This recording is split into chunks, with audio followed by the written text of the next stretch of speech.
আসসালামু আলাইকুম। তো কেমন আছো তোমরা? আশা করি সবাই ভালো আছো। আল্লাহর রহমতে আমি অনেকটাই ভালো আছি। আগের চেয়ে ভালো থাকার কারণ হচ্ছে আগে আমার শরীর অসুস্থ ছিল আর এখন আমার শরীর ঠিক হয়ে গেছে আপাতত। শরীর ভালো থাকলে সবকিছুই ভালো লাগে, যদি শরীর একটু অসুস্থ থাকে তাহলে কোনো কিছুই ভালো লাগে না, কাজ কামও ভালো লাগে না, খাওয়া দাওয়া ভালো লাগে না, ফোন টিপতেও ভালো লাগে না। তো আমরা এসব কথা বাদ দিয়ে আমরা কাজের দিকে ফোকাস দিয়ে আমরা সকালে উঠেই সিঁড়ি চহিয়ে আমরা পরিষ্কার করছিলাম, মনে করছিলাম যে সিঁড়ির মধ্যে গাঁথনি ধরবো, কিন্তু কন্ট্রাক্টর বললো না, এখানে আগে গাঁথনি ধরা যাবে না, সিঁড়ির সাথে বক্স গাঁথনি আছে। তো কন্ট্রাক্টর আমাদেরকে বললো যে এই বক্স গাঁথনিটা আগে গাঁথতে হবে, তো তোমরা এটা গাঁথনির জন্য প্রথমে তোমরা মাছা দিয়ে নাও। ওনার কথা মতন আমরা বাইরে মাছা দেওয়া শুরু করে দিলাম, কারণ ভিতরে থেকে গাঁথার মতো কোনো ওয়ে নাই। তো আমরা গাঁথনি শুরু করে দিলাম। মাছা দেওয়ার পরে নাস্তা খাওয়ার সময় হয়ে গেলে আমরা কাজের ফাঁকে নাস্তাটা করে ফেলি সবাই। কিছুক্ষণ কাজ করার পর আমাদের দুপুরের খাবার খাওয়ার সময় হয়ে গেছে, তো সবাই আমরা নিচে গেছিলাম দুপুরের খাবার খাওয়ার জন্য। তো দুপুরের খাবার খেয়ে আধা ঘন্টা রেস্ট নিয়ে আমরা সবাই চলে আসি আবারও কাজে। এসে সবাই কাজ শুরু করে দিলাম। আর কিছুক্ষণ কাজ করার পর আমাদের মশলা শেষ হয়ে গেল, তো আমাদের হেল্পাররা দ্রুত আবারও মশলা তৈরি করে ফেললো। তারপর আমরা কাজ শুরু করে দিলাম। আর কিছুক্ষণ কাজ করার পর আমাদের আজকের মতো কাজ শেষ করলাম। এখন আমাদের হেল্পাররা যন্ত্র ধুতেছে। তো আজকের মতো আমাদের কাজ যেহেতু শেষ, তোমাদের সাথে দেখা হচ্ছে কালকে।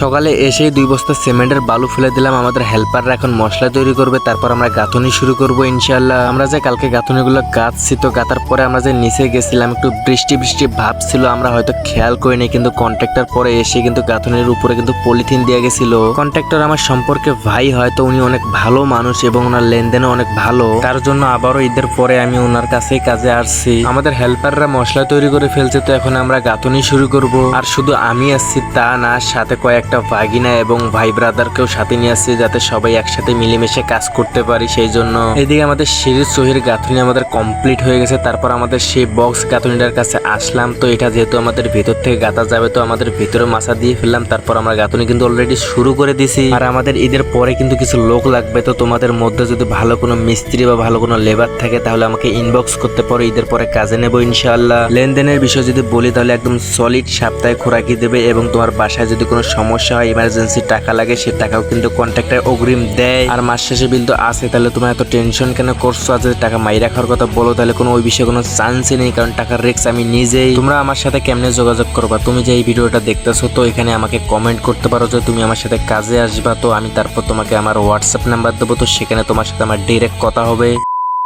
এদিকে আমাদের মশলা শেষ হয়ে গেছে, তো সব হেল্পারদেরকে নিয়ে গেলাম বালু ফেলার জন্য। আমাদের সাইটে যেহেতু ইট বানানোর জন্য গাড়ি আছে, তো সেই গাড়ির মধ্যে আমরা বালুও কিন্তু নিয়ে যাই। সব হেল্পারদেরকে নিয়ে আসার কারণ হচ্ছে যে কাজ প্রায় শেষের দিকে, প্রায় সন্ধ্যা হয়ে গেছে, তো এই কারণে লাস্টে এসে সব বালু আমরা এক জায়গায় ফেললাম। আজকে যে হেল্পারটা গাড়ি টেনে আনলো, তো সে হচ্ছে আমার ভাগিনা। তো সে আমাকে বললো যে মামু তুমি গাড়ির মধ্যে উঠো, তোমাকে টেনে নিয়ে যাই বালুর কাছে। তো আমি চড়ে গেলাম আর আমার ভাগিনা নিয়ে আসলো বালুর কাছে। সিঁড়ির মধ্যে যে গাঁথনিগুলো শুরু করছি, তো সেগুলো মাছা লেভেলে হয়ে গেছে, তো আজকের মতো মাছা দিয়ে আর কাজ করার মতো সম্ভব না। তো আমরা নিচে চলে আসলাম, এই 10 ইঞ্চি গাঁথনিটা গাঁথবো আজকে। কিছুক্ষণের মধ্যে আমাদের আজকের মতো কাজ শেষ করলাম। তো এখন আমাদের হেল্পাররা গাঁথনির গোড়া পরিষ্কার করছে ভালো করে।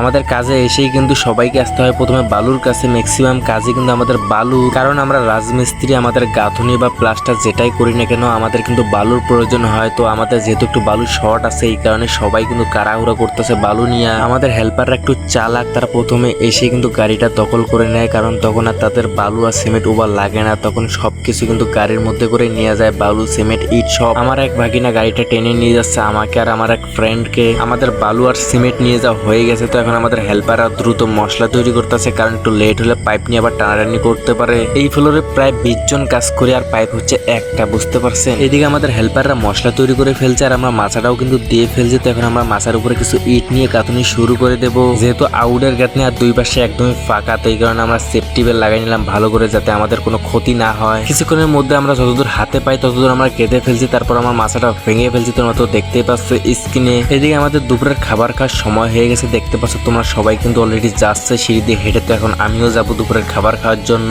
খাবার খেয়ে আবারও চলে আসি আমাদের কাজে। তো আমাদের যে সিঁড়ির সাথে যে বক্স গাঁথনি আছে, তো সেটার মধ্যে আমরা মাছা দিয়ে আমরা গাঁথনি কিন্তু শুরু করে দিছি অলরেডি, তোমরা তো দেখতেই পাচ্ছ। আর এই গাঁথনিটা করতেও কিন্তু একটু রিস্ক আছে, তো সেই কারণে এখানেও আমরা ভালো করে সেফটি বেল লাগাই নিছি। কিছুক্ষণ কাজ করার পর এই অবস্থা, তো যে অবস্থা দেখতে পাচ্ছ এই অবস্থায় থাকবে আপাতত। আজকে আর কোনো কাজ করবো না, কারণ সময় নেই। এখন যদি বালু বিনে কাজ শুরু করি তাহলে প্রায় 6টা বেজে যাবে। তো আজকের মতো ভিডিও এ পর্যন্ত, দেখা হচ্ছে নেক্সট ভিডিওতে। পরবর্তীতে। ততক্ষণে তোমরা সবাই ভালো থাকবেন, সুস্থ থাকবেন। আল্লাহ হাফেজ।